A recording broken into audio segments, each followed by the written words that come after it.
हदीस शरीफ़ ॿुधायां थो। नबी करीम सल्लल्लाहु अलैहि वसल्लम सोणे मदीने जो मनठार दिलबर हबीब करीम सल्लल्लाहु अलैहि वसल्लम जन फरमायो, अल ख़ल्क़ु इयालुल्लाह फ़अहब अल ख़ल्क़ इलल्लाह मन अहसन इला इयालिही। मख़लूक अल्लाह जो अयाल आहे, रब खे ज़्यादा पसंदि इहो आहे जेको उन जे अयाल सां सुठो हले।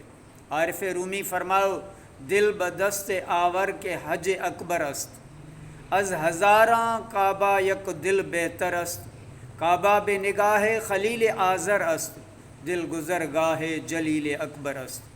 दिल हथ में आण यानी कंहिं जीअ खे राज़ी कर जो इहो हज अकबर आहे।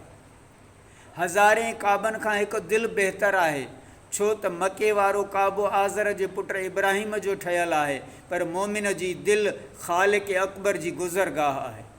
पाड़ेसरियुनि सां, अल्लाह जे मख़लूक सां, माण्हुनि सां, परेशान हाल माण्हुनि सां, कर्ज़दारनि सां सुहिणो सुठो इख़लाक़ अख़्तियार कयो ऐं पंहिंजी दुआउनि सां गॾोगॾु पाड़ेसरियुनि जे लाइ दुआऊं घुरो ऐं मजबूरनि जे लाइ दुआ घुरो, छो त दुआ हिकु हथियार आहे।